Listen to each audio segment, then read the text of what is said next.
عاملين لك اسرع راديو.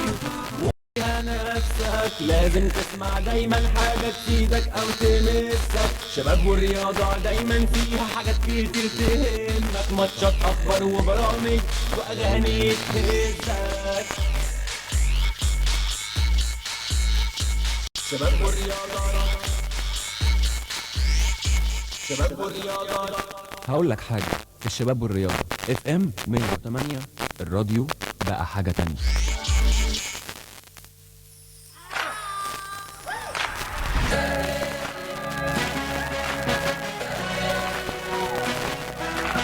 انتوا لسه بتسمعوا تشامبيونز ليج، بريمير ليج، لا ليجا، بونز ليجا وباقي الدوريات العالمية في استاد أوروبا على الشباب والرياضة 108 FM.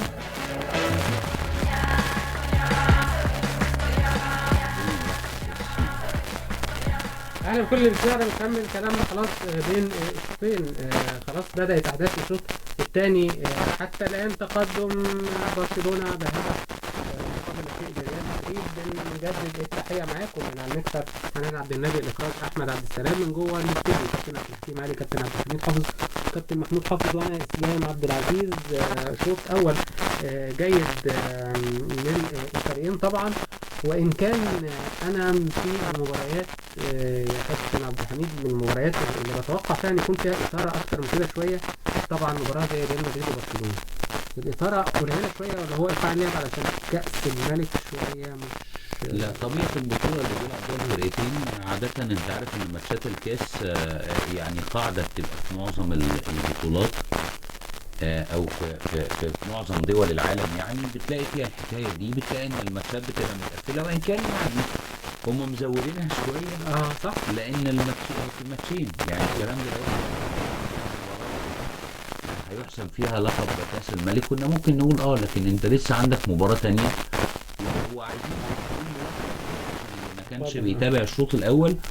الشوط الاول يعني كان متقسم لمجموعه من الفترات. الفتره الاولى يعني اول حوالي 17 او 20 دقيقه كانت السيطره فيها لريال مدريد، وكان بيحاول برشلونه يعتمد على الهجمات المرتده.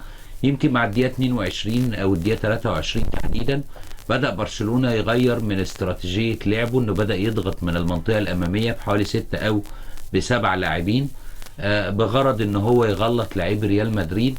وفضل الموضوع سجال وسيطره من ريال مدريد على وسط الملعب لغايه ما نجح برشلونه في انه يروح بهجمه مرتده اتلعبت بينيه، واخطاها حارس المرمى وناتشو لريال مدريد، ونجح برشلونه من خلالها انه يسجل الهدف الاول. وان كان فيه يعني اشاره من الحكم المساعد بوجود تسلل، لكن بعد العوده لتقنيه الفيديو تم احتساب الهدف اللي متقدم بيه برشلونه على ريال مدريد بهدف دون رد حتى الان، واحنا بنلعب في الدقيقه يمكن ال5 أو ال6 من احداث الشوط الثاني، وما زال تقدم برشلونه بهدف للا شيء. طيب كابتن محمود، حتى الان ايه اللي المفروض يعمله ريال مدريد علشان يرجع الامور لنصابها؟ ايه اللي فكر فيه كارلو انشيلوتي خلال الاستراحه من وجهه نظرك؟ ايه اللي ناقص الريال علشان يرجع للمباراة مرة تانية ويقدر يسجل؟ ايه اللي منعه من التسجيل لحد دلوقتي؟ هو مازال كارلو انشيلوتي وريال مدريد مصممين على الاختراق من العمق، ومشكلة ان تشافي زي ما قلنا في الشوط الاول كان قافل العمق تماما، ومازال صامت حتى الان بغلق العمق امام او العمق امام يعني لاعبي ريال مدريد. مشكلة كريم بنزيما تحس ان هو برضه معزول شوية، مش مفيش امدادات كتيرة. فينيسيوس جونيور الناحيه الثانيه برضو عنده مشاكل كبيره ان هو مقفول عليه ب3 لاعبين. دلوقتي ريال مدريد بيحاول ان هو يغير شويه من طريقه اللعب، بيلعب من ناحيه اليمين عن طريق فالفيردي. فينيسيوس جونيور برضو بيحاول يضغط وبيشجع، شايفين لقطه ان هو بيشجع او بيحمس الجمهور يعني اجل تشجيع الفريق. يعني بدأ شويه الريال دلوقتي يتنفس باللعب من على بالظبط من الاجناب، لان هو لو صمم على الاختراق من العمق مش هيوصل لمبتغاه ومش هيقدر ان هو حتى يتعادل في هذا اللقاء. خليكم فاكرين انا توقعت ان ريال مدريد هيرجع للقاء، والركنيه دي انا حاسس فيها بخطوره للريال، قد تكون فرصه لتسجيل هدف التعادل وقد لا تكون. الحمد لله. التوقعات يا جماعه تختلف شويه، عايزين اطاره، مش لازم كل حاجه نتوقعها تحصل يا جماعه. لما تكون عندي تكتل دفاعي بيبقى قدامي حل من 3 او من 4. حل من 3 ان انا بلعب من الاجناب واعمل عرضيات، مهارات فرديه، تصويبات، او ان انا احاول باي شكل تاني ان انا اسحب الكرات الثابته، احاول اعمل كرات ثابته على قد ما اقدر من الخصم. ريال مدريد بدا يعمل دلوقتي نوعا ما الاجناب، حاسس ان هي بدا فيها تفعيل شويه. كابتن عبد الحميد ده اللي هيلعب عليه ولا هو هيحاول يلعب على ال3 نقاط؟ هو برضو انشيلوتي عنده حته كده دايما بيتميز بيها، ان هو بيبقى مقسم سيناريوهات مختلفه للمباراه. بس يعني بيتاخر اول حد ما ياخد قرار السيناريو التالي زي كده. بيتاخر لان هو يعني كل مدير فني انت عارف بيبقى له رؤيه معينه في التيم اللي موجود بتاعه، بس هو مساعده انه يقدر ينفذ كل الاستراتيجيات او الرؤى اللي هو ممكن يكون بيفكر فيها، لان عنده امكانيات لعيبه بتساعده على ده. يعني هو عايز يشتغل من الاجناب، هيشتغل عندك من الجنب سواء فينيسيوس او ممكن كامافينجا يميل على الجنب، او رودريجو نفس القصه. دي كلها حاجات بتديله افضليه. سلاو هيخترق من خلال يعني الجزء الخاص بالاطراف. لو هو عايز يخترق من العمق عندك مودريتش وفالفيردي، صعبه لان الزون ديفنس اللي بيبدا بيه برشلونه الشوط الاول هو اللي نفس بدايه احداث الشوط الثاني شايفهم بيلعبوا بنفس طريقه اللعب. يعني برضو هم موجودين في نص ملعبهم، ومحاوله الضغط من ريال مدريد للعوده لهدف التعادل. لان تقدر تقول برضو ان برشلونه هم عارفين قيمه وخطوره ان ريال مدريد يرجع بهدف تعادل في بدايه الشوط الثاني. ده بيصعب الموضوع عليهم جدا، لان لو نجح برشلونه في انه يصمد تحديدا يعني اول مثلا 15-17 دقيقه، عارفين ان هم ممكن يقربوا من المباراه. لكن ريال مدريد لو نجح في العوده اول ربع ساعه او اول 20 دقيقه، اعتقد هيعمل كامباك وممكن ان هو يقدر انه يكسب. كابتن عبد الحكيم علي، حتى الان الريال خلاص بدا الاستحواذ وبدا يحاول يكون اكثر شراسه هجوميه، وشايف انه بدا حتى يحاول التسجيل من كامافينجا بيشوط من بره 18. الواضح بص انشيلوتي من الناس اللي بتقرا الملعب حلو، فهو شايف برشلونه قارينه وقارين فينيسيوس ورميين عليه اللي هو الباك ليفت بتاعهم في برشلونه، فموقف الخطوره الكامله. يعني هو بيلعب بيقابله روبرتو ووراه راخو وبوسكيتش بيروح ناحيته، ففي 3 دايما بيقابلوا فينيسيوس. وفي نفس الوقت ورافينها كمان احيانا. ما هو لا، رافينها بينزل مع ناتشو، يعني هو بيقفل ال3 دول عينهم على فينيسيوس، واما بينزل من وراهم ناتشو عشان هو اللي يخترق من تحت بينزل معاه رافينها، فهو قافل له الناحيه اليمين. مصدر الخطوره بتاعته اللي كان بيفك على فينيسيوس بعد الضغط اما كان بيلعب رودريجو في الناحيه الثانيه. النهارده فالفيردي ما هوش فايق بلغه الكوره، ما هوش في الفيردي اللي احنا نعرفه، ويمكن فالفيردي ما ريال مدريد هو خسران فبالتالي هيبدا. وانت تحس برضه في روح مختلفه، الملعب مقلوب ناحيه اليمين. كل لعب ريال مدريد ناحيه اليمين، يعني الناحيه الشمال بالنسبه له مفقوده تماما. يعني كل التحركات من الناحيه اليمين، ناتشيو وكريم بنزيما حتى بيروح ناحيه اليمين. التمريره هي كانت بس ناقصه بقى الكريزايه بقى ناقصه ماركو اسينسيو. ما هو اليمين محتاج حد لاعب يقف على الكره صح ويبتدي ان هو يتحرك لزمايله كمان. يعني الملعب كله مقلوب ناحيه اليمين بتاع الكره اللي اتسددت في وش ريال مدريد، وبتهيأ الضغط اللي بيعمله ريال مدريد المتواصل ده بنسبه كبيره هينجح في التعادل. يعني مش حاسين ان الايه مقلوبه شويه المره دي؟ هو برشلونه بيعمل في ريال مدريد نفس اسلوب يحبوا اللي كان دايما يجيده كابتن محمود. بالظبط، يعني الايه فعلا اتقلبت زي ما حضرتك اتفضلت وقلت. النقطه اللي اللي بتميزه دلوقتي هو بيلعب على قد الموجود، القماشه المتاحه مش ممكناني ان انا اقدر. دي بالنسبه بتضايقني لكن القماشه المتاحه دي بكام مليون؟ خليني برضه اقول لك ان هو عنده نقص في الزاد البشري كتير، مراكز كتيره كان فيها مشاكل. والنقطه اللي احنا كنا نتكلم فيها ان ريال مدريد مدريد دلوقتي عنده او برشلونه عنده مشاكل كبيره من الناحيه لمواجهه العقوبات من المحكمه الرياضيه الدوليه، انه ممكن يعني ينزل درجه ثانيه بسبب اتهامه بالتورط في تواطؤ مع بعض لجان الحكام في سنه من السنوات يعني.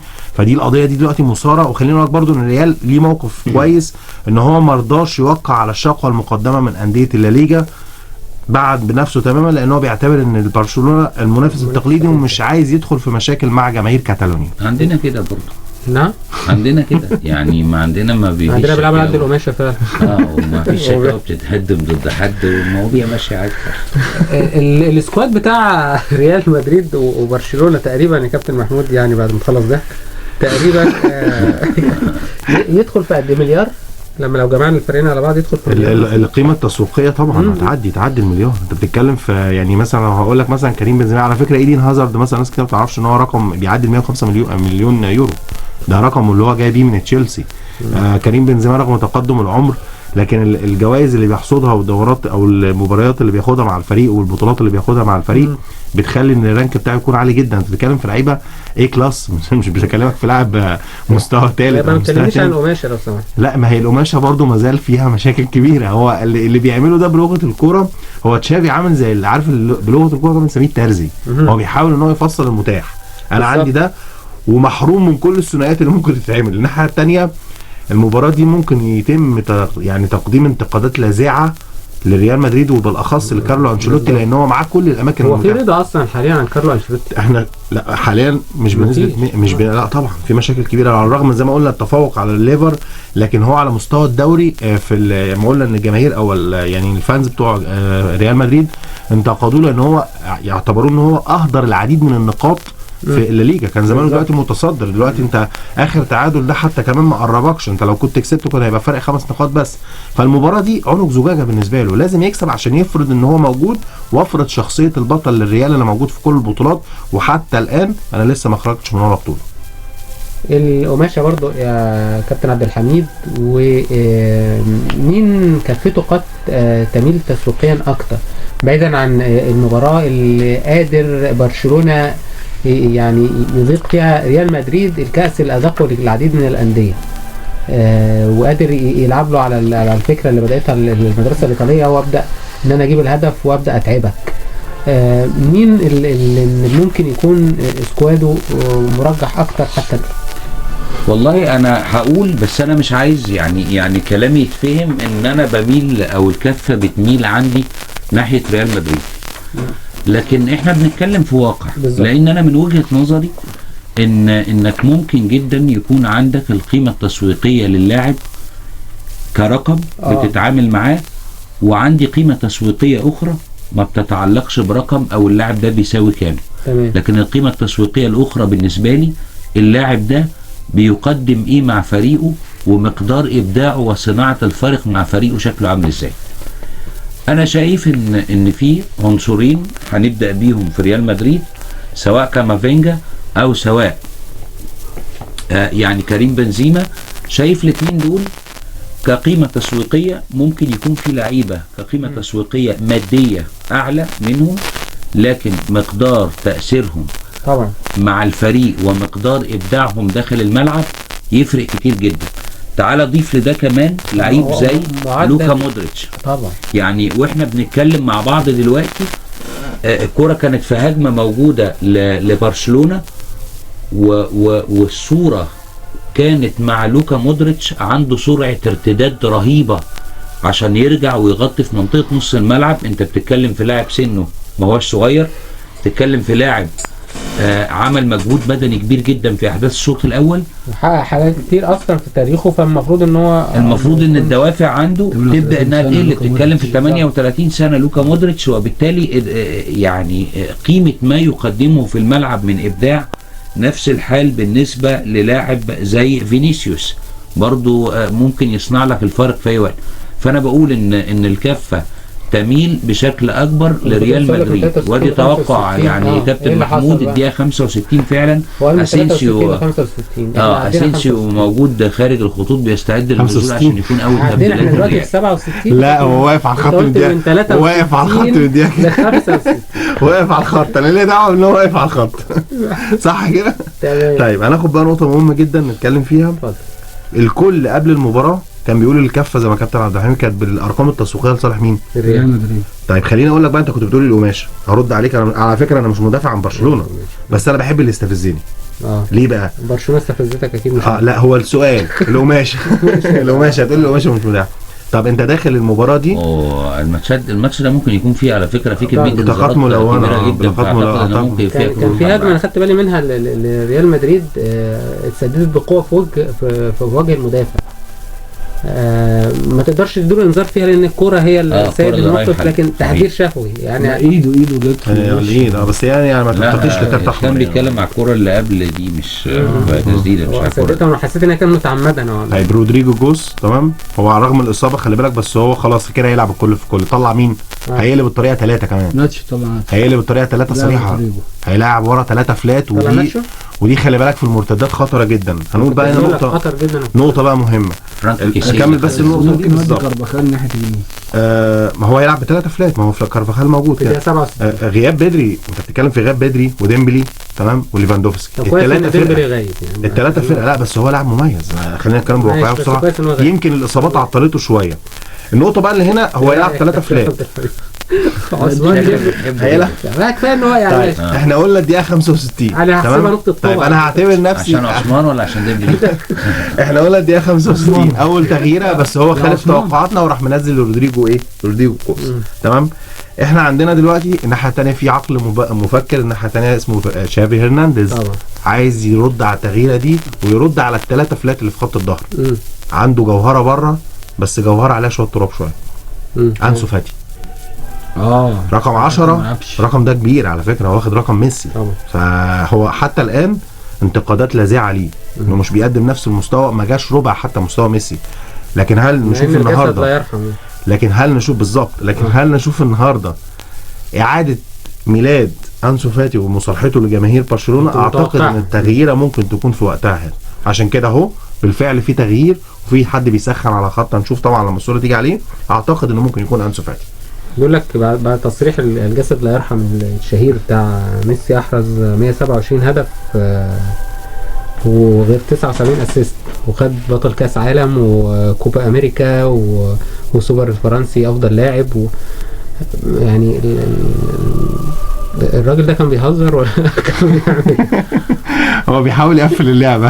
هو عايز يقفل اللعبه. لما الجسد لا يرحم وعملت كده خلاص هقفل اللعبه، اوصل ليفل الوحش وشكرا على كده. برضه احنا عايزين نقول في طريقه اللعب زي ما الكابتن محمود قال، اتعدلت يا اسلام وخلى في يرجع تاني بيلعب رقم 10 وحط رودريجو جناح ايمن، وطبعا وخلى كريم بنزيما. فهو هيبدا الاعتماد، هو شايف ان كريم بنزيما وفينيسيوس ما بيعملوش التعاون اللي بينهم على طول. صحيح. وفي نفس الوقت اما كان يبقى اتقفل على كريم بنزيما ناحيه فينيسيوس، كان مين اللي بيشغله؟ رودريجو.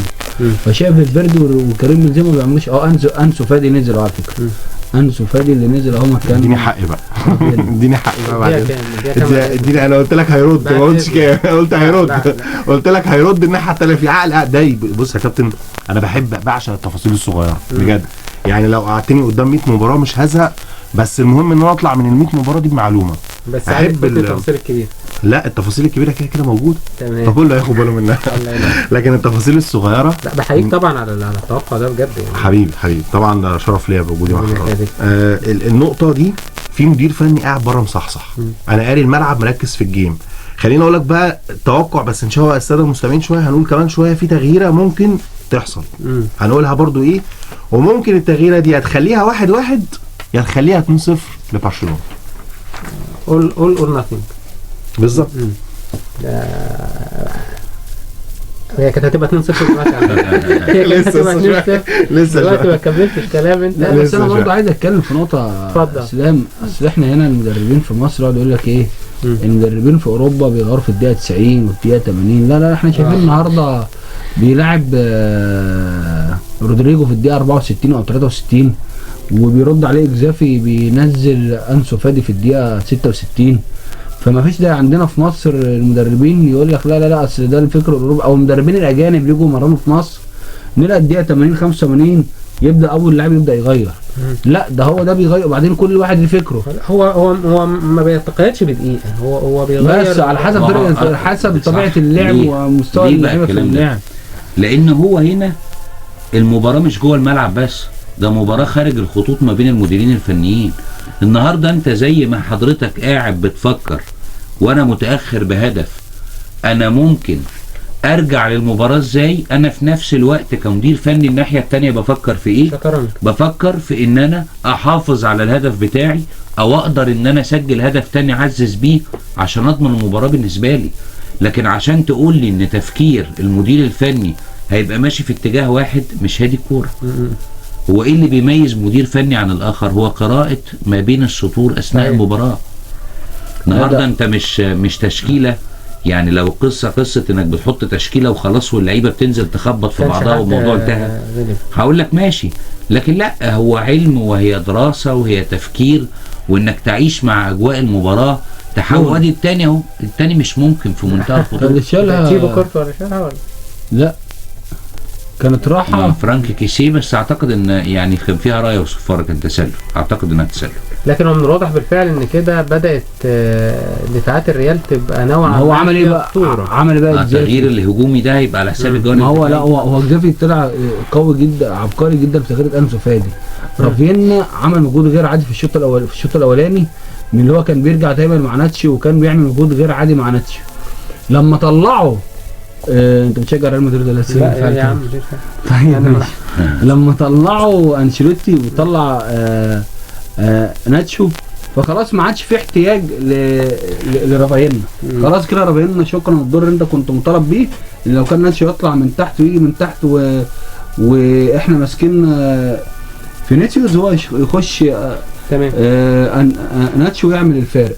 لا اما طلع ناتشو وبداوا يلعبوا بثلاثه ورا، وبدا يحط في الفيردي رقم 10، وبدا يحط رودريجو، وبدا يظبط طريقه لعبه 3 4 2 1. تمام. قال لك لا انا لاعب بقى لعيب كوره 3 4 2 1. لا فيردي اخد انذار ده هو ريال مدريد بدا يلعب 3 4 2 1. جميل. 3 ورا والاربعه اللي في النص والاثنين اللي هو رودريجو وفينيسيوس وكريم بنزيما. قلبها لقدام. لا بدا الثاني بقى يعكس طريقه اللعب. برشلونه بدا يخلي انسو فادي يلعب رقم 10 ويطلع رافينا الهاف عشان يضرب الثلاثه بتوع ريال مدريد بالكرات البينيه وياخد السرعات بتاع جافي. وبدا يريح جافي، بدل ما جافي بيلعب السترايكر صريح ومحطه مش عارف يعملها زي ما كان ليفاندوسكي بيعملها، لا خلى جافي يرجع تاني ويلعب انسو فادي يبقوا 2 سرعات ومهاره هم اللي يعرفوا يشتغلوا من تحت. وطبعا في تغييره دلوقتي ما انسو فادي نزل مكان رافينا.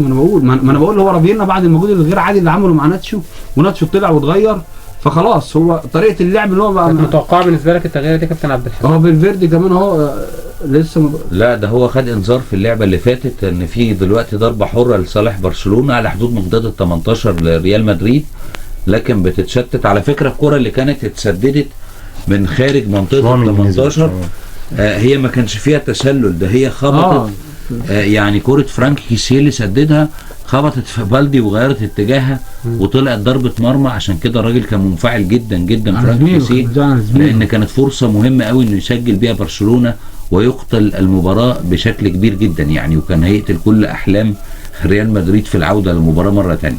والكره دي على فكره ممكن جدا تكون نقطه تحول في المباراه. ده الحاجه الغريبه اللي شكل اكزاف اتفرج على ماتش برشلونه وليفربول وقال لك ريال مدريد وليفربول، وقال لك احلى طريقه اعملها وانا كسبان طريقه انشيلوتي اللي عملها في ليفربول.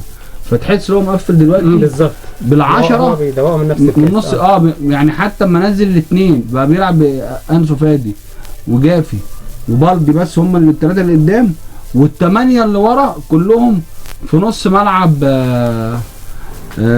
برشلونه مقفلين جميع طرق المرمى امام لعيبه ريال مدريد، متقفله من لعيبه برشلونه. طب محمود، كريم بنزيما لمساته النهارده خلال المباراه وفي الفتره اللي فاتت عموما هل هي قلت نوعا ما الموسم ده او الموسم اللي فات، ولا هو خلاص هو ستايل لعبه كده؟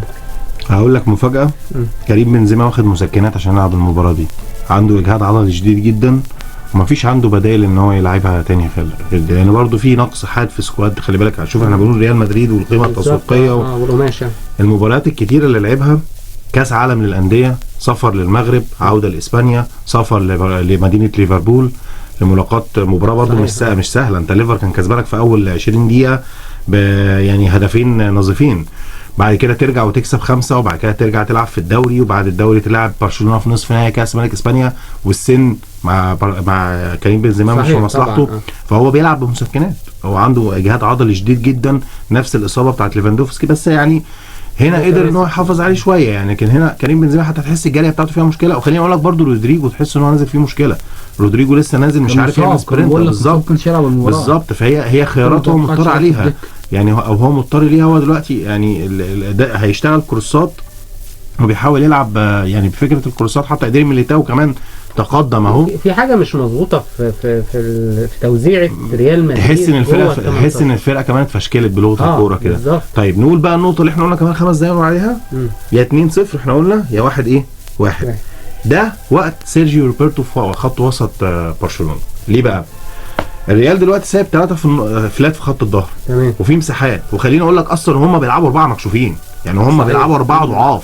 انت دلوقتي سلمتهم لخط وسط برشلونه، بس الناحيه الثانيه هتقولي طب هو تشافي قاعد نايم؟ لا، هو مش قاعد نايم، بس هو مأجل عنده لغايه بالظبط. انا معايا كريدت في البنك شغال، ليه اجازف؟ انا ممكن اجازف اخسر يجي فيها التعادل.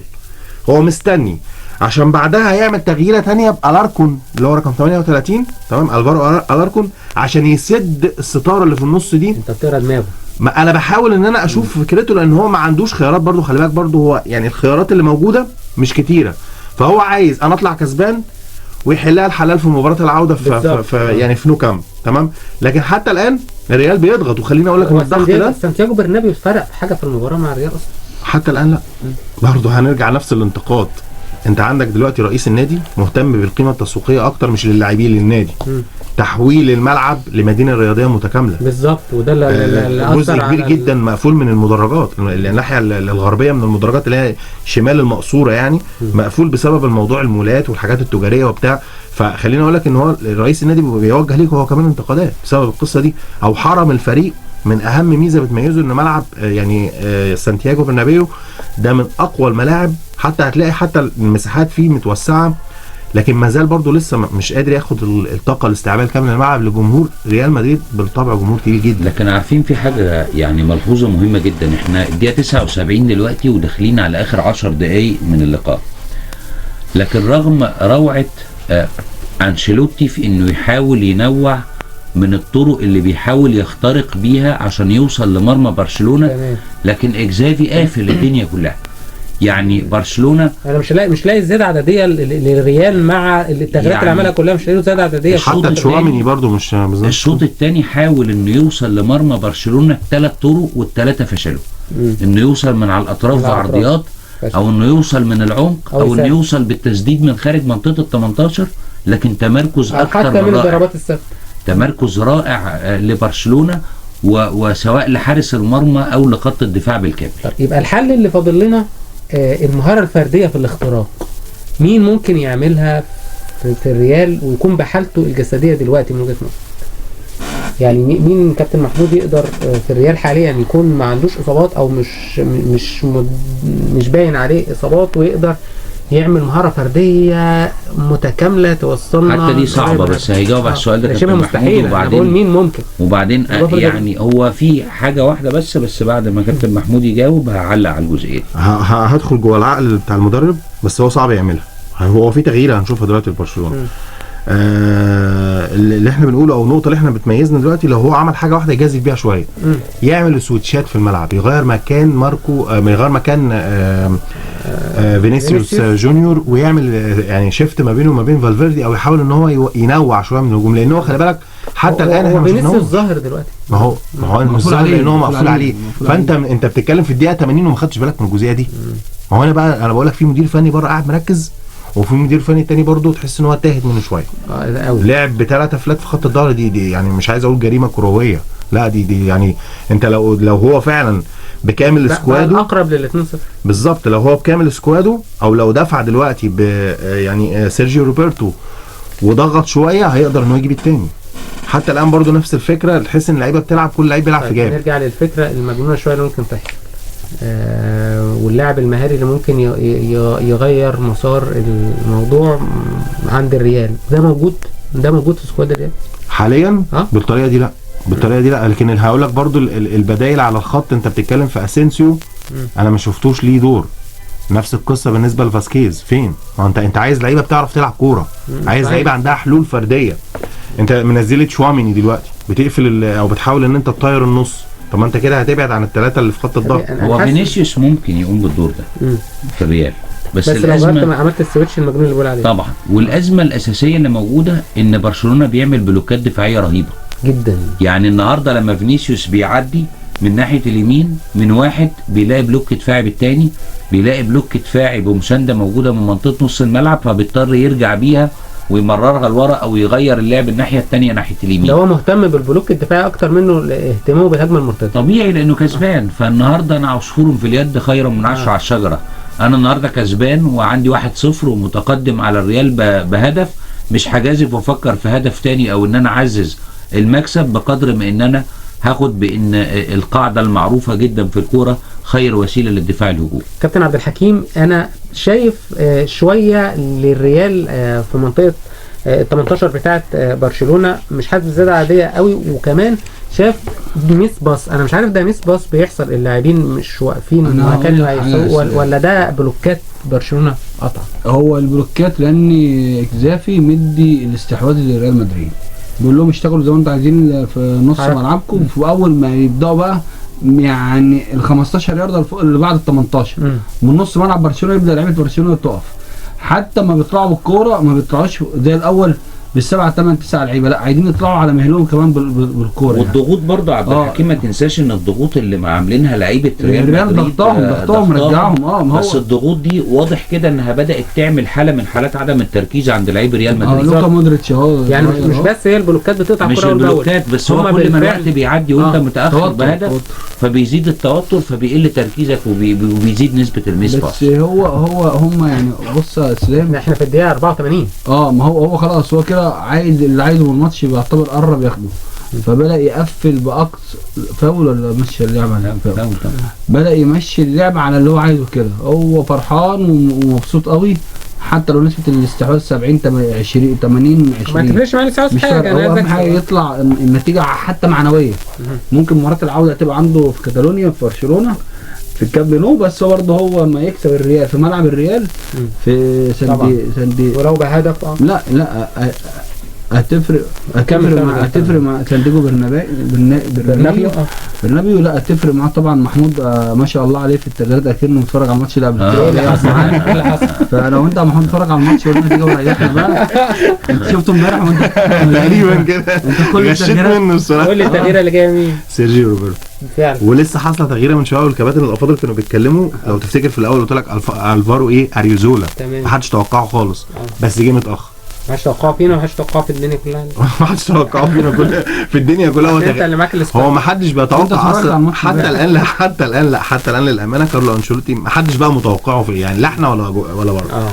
هو الفارو اريوزولا كان لازم يبدا شويه من بعد دقيقه 65 عشان معدل البدني عند لوكا مودريتش نزل مش موجود، فالبديل بتاعه اللي ينفع يقوم بالحته دي. شفت الموقف ده حتى عندهم في اسبانيا بالذات بيضيعوا طلع برضه وقال له مش انت اللي عليك التغيير، قال له خليك هيطلع ايه ده فرانكي كيسي عشان الانذار كمان وعشان الانذار. بس هو نجم الماتش بصراحه 4 دقايق اللي باقي من الوقت الاصلي فخلاص. انت بقول لك حاجه التغييرات تفرق معاهم لان الراجل ده عامل ربط بين الدفاع والهجوم غير عادي وبيعمل نفس جديد. لا تغييرته بس تغيير فرانكيسي يعني بلدي كانت سهل يطلع بلدي لا ويلعب انما فرانكيسي لا. انا بقول لك ممكن التغييره دي يدفع ثمنها غالي كده على فكره.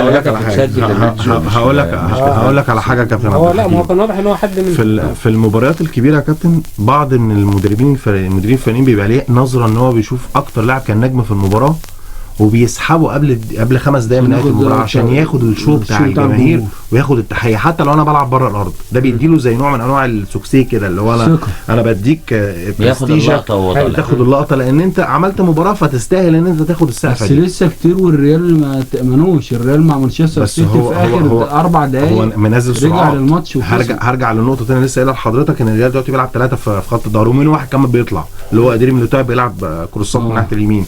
فهو دلوقتي يعتبر حرفيا بيواجه التعبير على برشلونة أنشيلوتي انا ما باتنين. شفتوش من فتره كبيره جدا. بص حتى اللعب كله دلوقتي هيبقى مايل على سيرجيو روبرتو. هو ناحيه اليمين خلاص انا قفشت الجبهه دي، هبتدي ان انا انطلق استنى اي ثغره واتحرك عليها عشان احرز التاني واغطي الهدف ده. انشيلوتي التعبير تحس ان هو في حيره كده بالنسبه له، الراجل مش مخضوض. فاهم اللي الراجل- بيحصل. فيلو لا، اصل برشلونه قلبوا انشيلوتي. هما بالظبط جراتشيو الايطالي بيلعبوا بيه. عايز الاستحواذ خده، عايز لا الكوره جراتشيو خدها. الايطالي بيلعب بيه يعني. ده بص، ده كام لعيب في برشلونه؟ ده 10 مفيش الا انسو فادي بس اللي بيطلع يقابل، ومن نص ملعب برشلونه كمان. 9 ما هي في الكوره. المباشرة مش مطلوبة مع إنزاجي لا هو يعني. خلاص أنا جازف يعني. ليه خلاص. يعني بص حتى 3 دقايق في اللعبه دي كام لعيب من ورا على خط واحد؟ هي انت عارف 18 عارف8 10. المشكله كمان يا كابتن في ايه؟ ان تحس ان لعيبه ريال مدريد في حاجه استوقفتني جدا في المباراه دي، اما بيجي لحد كل واحد فيهم بيجي له الكوره مش عارف يعمل بيها ايه. نقطه غريبه بقى. ليه يعني اقول لك ليه؟ تترجم مع التعبير بتاع وش لا اقول لك ليه؟ لان لعيبه برشلونه ما هيش واقفه بس مدافعه، ده كل لعيب من برشلونه قريب من لعيب ريال مدريد بالظبط. يعني بيلعب عليه اكنه مان تو مان. ثنائيات فماسكين يعني هو عايز يباصي لزميله، زميله اصلا ممسوك. يعني مش هم واقفين مثلا على خط واحد وسايبين، لا ده اللعيب واقف واقرب لعيب ليه ماسكه. طيب كان في هجمه خطيره جدا لبرشلونه كابتن عبد الحميد. كانت بينيه معموله من نص الملعب ومحاوله من برشلونه اللعب على الهجمه المرتده، لكن طلع كورتوا خارج منطقه ال 18 وبشكل لعبها كأنه مميز ليبرو. جدا لعبها بدماغه كانه ليبرو فعلا وطلعها لم التماس. اللعب خطر فعلا يعني لا تخيل لو كورتوا كان اتاخر خطوتين في الكوره دي. لا خلاص انشيلوتي بيلعب بالنار خلاص، هو ما عندوش حاجه يخسرها، بيلعب الكل في الكل. فيعني خلاص انا قلت لك هو 3 دلوقتي بيلعب ب2 كمان في خط الظهر مش 3. مواجهاتهم مع بعض هرنانديز وانشيلوتي السابقه كانوا قادرين يقروا بعض بصوره كافيه. لا كان في تفوق بصراحه كارلو انشيلوتي، يعني فتره من الفترات طبعا فتره من الفترات، يمكن حتى المباراه الاخيره لكن في 2019 اللي شهدت كانت نتيجه غريبه بالنسبه لي. خلينا بقى لهواة الارقام بقى عشان عندنا نقطه مهمه جدا. الذهاب انتهى 1-1 برضه، كان في نصف نهائي كاس ملك اسبانيا 2018 2019. جميل. ريال مدريد خسر بقى في العوده من برشلونه 3-1 وعلى ملعبه بالظبط.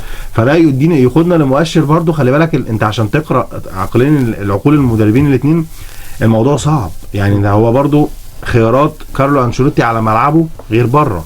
هو بره الهدف برضو بهدفين، فهو هيحاول يكسب هناك 2. احنا ما زلنا برضو ما بنتكلم ان ما زالت النتيجه 1-0، احنا بنتكلم في الدقيقه 89 غير الوقت بقى ضايع. مش هنعرف هما كانوا اتقابلوا في كاس الملك برضو وتعادلوا 1-1 في 2018 2019 يعني دي اخر مباراه فيهم بالفعل، كانت برضو في نصف النهائي يعني. تمام. المباراه الاولى خلصت 1-1 في برنابيو، والعوده في عفوا في النو كامب، العوده بقى كانت في برنابيو كسبوا 3-1. فيعني برشلونه اقصى ريال مدريد من الكاس. المفروض الناس كلها بتقول خلاص انت تعادلت في الذهاب 1-1 على ملعب الخصم، فمباراه العوده على ملعبك بقى والكامل يعني قدر يعملها. انا فاكر الكاباسيتي بتاعتك والملعب كامل وبتاع، لكن انت الموضوع اتدفى اتقلبت تماما. وده اللي بيقودنا للنقطه اللي احنا بنتكلم فيها، مفيش مقاييس في مباريات الكلاسيكو. يعني سوء حظ. انا قلت جول. احد الحلول زي ما احنا قلنا وصفها يا كابتن عبد الحميد لو سمحت. يعني استلام من منطقه نص الملعب وتسديده كانت بشكل قوي جدا من رودريجو، ويعدوب يعني ياردتين 3 كده بجوار القائم الايسر لحارس المرمى. انت عارف اللعبات اللي هي بتلف كده ببطن الرجل وقبل ما تحصل المرمى تلاقيها لفت في المرمى مباشره، عشان كده كان رايح معاها حارس المرمى وبيحاول ان هو يعني يعمل. انا مثل رؤيتي انا توقعتها لو في الجول مش هيلحقها جول هدف. ولو لفت هو عايز ياخد السويرف بتاعتها، تعمل السويرف 5 دقايق وقت بدل ما كسب بدل من ضاع. بس برضه هو عمل هنا زي ما الكابتن عبد الحميد والكابتن محمود قالوا، اللي رودريجو غير مكانه اللي بيلعب عليه، اللي هو بيلعب كهاف رايت وراح ناحيه الشمال وكسر ولف ومن بره ال 18 وشاط بالظبط كده. فدي بقى لعيبه بقى، ده فكر بقى دلوقتي لعيبه، اللعيب نفسه هو اللي فكر، كان مش المدير الفني اللي قال. خلاص برضه في حاجه اللعيب يعني نفسه هو حاجه برضه في الكوره مهم قوي ان احنا نتكلم فيها. النهارده انت يعني لو تشوف هتاخد بالك ان ريال مدريد نسبة استحواذ اعلى، خطورة على المرمى وسيطرة على منطقة وسط الملعب هي الاعلى، لكن الكرة مش عايزاهم. يعني الكرة عايزة تدي برشلونة، لان الهدف حتى اللي تقدم بيه برشلونة حتى الان هو هدف عكسي، هدف بدربكة وبعدين خبطت في ناتسو وبعد كده دخلت المرمى وحاول عليها حارس المرمى وما انقذهاش. رغم ان في اكتر من هجمه لريال مدريد كان قريب جدا منه انه يسجل، لكن الواضح ان هم يعني النهارده مش يومهم يعني. لا هو بصراحه قبل ما نقول مش يومهم، نشيد بطريقه لعب جزافي. طبعا يعني العناصر بتاعته اللي بيقول لك خد انذار على فكره، يعني خد انذار للاعتراض على حكم اللقاء في اللحظات. طب هو من الواضح ان حتى الان في الدقيقه 92 التقدم مش بس في النتيجه، لا برشلونه قاري المباراه كويس وقادر يتقدم حتى في السيطرة على زمام الأمور خلال المباراة. هو أنا أقول لك حاجة، إجزافي اتفرج على ماتش ريال مدريد وليفربول وقال والله العظيم وقرا الماتش صح. لأن إحنا كلنا وإحنا كنا قاعدين هنا ليفربول بدأ بهدفين ويوركن كلوب كان طمعان يعمل نتيجة تاريخية ويبقى الاثنين يبقوا 3 و4 و5، اتحول ليوم كارثي بالنسبة لليفربول، شالوا هم الخمسة. النهارده جزافي كسبان 1-0 قال لك لا حلو قوي قوي قوي كده والعب انا واقفل، والله طلعت بالواحد خير وبركه، عرفت اجيب الثاني يبقى يعني كده هو تابع. انتوا مش ملاحظين حاجه غريبه؟ اتفضل. احنا في الدقيقه كام دلوقتي؟ 93 94 خلاص داخلين على 94 تمام. نفس طريقه اللعب هي اللي بدا بيها في الدقيقه 1 هي دلوقتي نفس بالنسبه لتشافي هرنانديز. التقفيل واللعب على سيمتريه واحده والكومباكت الواحد والمساحات الضيقه، ان انا بلعب في 30 40 متر مش فاتح الخطوط، بلعب على قد الخطوط. ريال مدريد ما بيفتحش الخطوط. لو حصل كده الخطوط، ما هو ده اللي مخلي انشيلوتي واقف فاقد. هو تحول لريال مدريد بالظبط. هو قرا زي ما انت عملت قريت التغييرات انت لو تاخد بالك يا اسلام من انشيلوتي واقف بره مش عارف يعمل ايه. انا بلاعب نفسي مش عارف وده انعكس على اللعيبه في الملعب، ده انعكس على اللعيبه في الملعب. إنه مش بس يعني واقف مش عارف يعمل ايه، انا اعتقد ان هو بيتمنى المباراه تخلص. بالفعل صح، تخلص النتيجه دي صح، عشان يبدا يرتب اوراقه تاني يشوف هيعمل ايه في مباراه العوده. الحلول عنده ما كانتش كتير لموقف زي ده، هو مش متمرن عليه. ليفربول ساعده خلال المباراه اللي فاتت. هو ما بداش صح. احنا عايزين ناخد حاجه اللي احنا قلناها في البدايه. هو بدا بالاربعه ورا. انا غير طريقه لعبي احتراما للمنافس، اغير فكري كله احتراما للمنافس، العب مان تو مان، اغير. هو طمع في المباراه مش لا انا بتكلم على جزافي. طبعا. وانشيلوتي بالعكس، انشيلوتي واقعي برضه، ما بيلعب فريق يكون حاسس ان هو قوي عليه. هقول لك حاسس ان هو ليدنج عليه في قبل المباراه. هقول لك نقطه مهمه، اكتر حاجه او اكبر خطا اخطاه كارلو انشيلوتي في المباراه دي انه ما غيرش طريقه اللعب ل 4-4-2 صريحه، وهقول لك ليه. من البدايه ولا بعد؟ من البدايه وهو دي اللي ممكن تخسروا المباراه ده وخلاص. يعني احنا بنتكلم في يعني اللحظات الاخيره. انت بتتكلم دلوقتي ان انت خرجت رودريجو جوز بسبب الايه؟ الاصابه، فمش هتدفع بيه، مش هتلعبه. لو هو موجود في السكواد هتلعب 4-3-3 صريحه. جميل. طب انا طلعته، البديل بتاعه مين؟ فالفيردي ما بيلعبش جناح عشان اكون صريح معاك. 10 هو مكانه. والدليل على كده ان هو لما نزل تشواميني وطلع لوكا مودريتش وعمل الغربله اللي هو عملها دي، راح مرجع فالفيردي تاني النص الايه؟ فاللاعب بقى حاير، مش عارف هو هيعمل ايه، انا دوري ايه، انا شغال معاكم ايه. هو منزل تشواميني بس عشان يقطع كوره بس. بالظبط. فانت خلاص انت فكيت بقى، انت فكيت التناغم اللي في نص الملعب. هو انت انت ريال مدريد علعلى مر الفتره اللي فاتت دي كلها اميز خط والعب واقوى خط وسط ملعب في العالم كله. فلو كان لاعب 4-4-2 كان ممكن تميزه بقى في النقطه دي في ايه؟ ان انت عندك فينيسيوس جونيور النهارده على الطرف شبه مش موجود، فحل الوحيد ان انا اخليه جوه البوكس، جوه ال6 ياردات، جوه ال 18 ولا ادخله جوه ال 18. ما انت ما عملتش للاسف، ما انت ما عملتش لا دي ولا دي. هتكسب ازاي برشلونه؟ ما برشلونه قافل لك انت مصمم على العمق. هو حاول من على الاطراف بس هم قافلين تمركز رائع الحقيقه. كنت انا اعكس زي ما كابتن محمود قال. لا انا كان عندي انا لو برايي انا كنت اطلع فالفيردي ولاعب اسينسيو، وكنت مصمم الاسينسيو الماتش ده كان محتاجه، لان لعيبه او لو كان عنده سترايكر صريح يلعب رقم 2 جنب كريم بنزيما، او فينيسيوس يدخله هو الاسترايكر الثاني ويودي رودريجو مكان فينيسيوس ناحيه الشمال، ويجيب اسينسيو ناحيه اليمين ويلعب بفينيسيوس وكريم بنزيما. هي دي 4-4-2 بالظبط. ليه بقى؟ لان انا دلوقتي شايف برشلونه ال10 في ال18 بتاعه. يعني حتى بص راجعين كام؟ 2 4 6 8 10 10 ورا. طب ما انا محتاج اكون عندي قوه هجوميه. انا رامي فينيسيوس على الناحيه الشمال اقصاها ورودريجو على الريال الناحيه ما اليمين. قدرش يعمل وبقى- اي وبقى- تفوق عددي ما هو في اي مفيش. مكان في الملعب طول المباراه. ولذلك طب. تحس ان تبديلات انشيلوتي كلها بتدور في فلك ايه؟ ان النص ساعه اللي هي فعلا بتدور. مع بدايه الشوط الثاني دفاع تحس قاتل. ان هم كمان خلاص هو عايز هي المباراه اللعيبة- تخلص أنت عشان جبت يبدا التعبير يحضر الصحيح. للماتش اللي بعد كده. بالظبط، هم اللعيبه بتدور في الملعب. هقول لك على حاجه ما تضحكش بجد. ريال مدريد لو قعد لبكره يلعب مش هيجيب هدف هيجيب بالطريقه حاجه دي. مش هيجيب. وبرشلونه لو قعد لبكره يلعب مش هيفتح لك خطوطه، هيلعب برضه 9 تحت هو الكوره. هو عايز كده، هو عايز كده. بس يعني دفاع من هو برشلونه اللي في هو مطالبه يعني بركله جزاء، بس اعتقد ان هي لا، احتسبت لا، لا، ركنيه، لا. بس اعتراض اكزافي الوقت ان هم دخلوا في عشان 7 الوقت. دقايق وهو الوقت بالظبط. ده 5 دقايق بس. احنا على بنلعب دقيقة فكره 7. الحكم هو بيتراجع بيعمل ويت تقنيه تنسيق الفيديو يعني بالظبط. عشان الكره اللي أعتقد دي هي آخر فيها ضربة في اصطدام المباراة يعني. بالراس، ضربه ركنيه، اخر ضربه لكن ركنيه. اشار استكمل بالضربه اللعبه. شيك المكلاش. اوه مش ممكن يعني. بص لا خلاص مش لا ال10 جوه واقفين على خط الجول. خلصت. خلصت يعني خلاص احنا في الدقيقه لا السابعه. بيقول لهم انتظروا برضه، هو عايز يراجع برضه تقنيه الفيديو في حاجه معينه بتتقال له. ممكن يحسب هو عايز هو يصفر، عايز الوقت اللي يصفر، زي عايز من الممكن ان هو يحسب حاجه هو حتى نهى بعد. هو كان عايز يتكلم في لمسه يد لكن كتفه كده.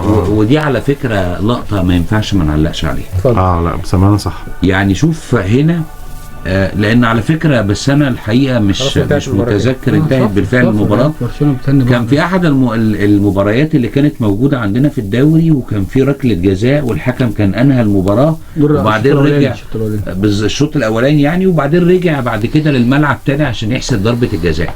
هنا الحكم كان شاكك ان في ممكن تكون شك في لمسه يد على لاعب برشلونه، وقد يكون هناك شك في ركله جزاء لريال مدريد. صحيح. الوقت الضايع خلص لكنه أجل انتظر الصفارة. واجل الاعلان عن نهايه المباراه ده لغايه سبب ما رجعته تقنيه ده سبب إن هو الفيديو طلب وتاكد من القرار، عشان كده رجع ونهى المباراه. فدي حاجه طبعا مهمه جدا. لو في حاجه ودرس ثانيه يعني. برضه عبد الحميد، الفار في قد ايه صفر؟ في ثواني. في ما هي عارفين؟ كده. انما احنا عندنا في 3-4 دقايق ويمكن يخش على المدرب فكره عبد ويغيروا الحكيم ويديله. متحامل جدا يا اسلام على الدوري المصري وعلى القرارات الخاصه بالتحكيم والكلام ده. عشان- احنا عندنا برضه بيضيع وقت. لا بس في حاجه احنا في شفناها الحلقة. بيعترضوا برضه هنا. اللعيبه الكبار بيعترضوا برضه. دي على فكره بعد طبيعية اذنكم جدا. بعد اذنكم انا محتاج اقفل الحلقه. مبسوط قوي اني كنت معاكم، كابتن محمود حافظ، كابتن عبد الحميد حافظ، وكابتن عبد الحكيم علي، ويا رب محمود حافظ، نتقابل عبد الحميد حافظ. دايما. طبعا طب الحمد لله. التوأمان. خدت بالي دلوقتي اللي هم الاثنين مع بعض. بتعرفوا؟ الاثنين ابناء حافظ يعني. طب انا كنت مبسوط ان انا موجود معاكم ابناء حتى الحاج يرد عليا. حافظ طبعا. واحنا كمان واحنا كنا كمان صغيرين. احنا كنا إسلام. مع ابناء الحاج حافظ. حبيبي يا كابتن، سلام ربنا ليك. يخليك، شرف لينا. تحياتنا لكل اللي كان بيتابعنا النهارده استاد اوروبا. تحياتنا ليكم من على المكسر حنان عبد النبي، الاخراج بدانا الاخراج احمد عبد السلام، ورئاسه التحرير او من جوه الاستوديو كان كابتن محمود حافظ، كابتن عبد الحميد حافظ، كابتن عبد الحكيم علي. حافظ ولا ايه؟ لا عبد الحكيم علي، عبد خليه الحكيم ماشي عبد حافظ. الحميد، وانا اسلام عبد العزيز. نقابلكم في مباريات ثانيه كتير ان شاء الله. ليلتكم جميله جدا.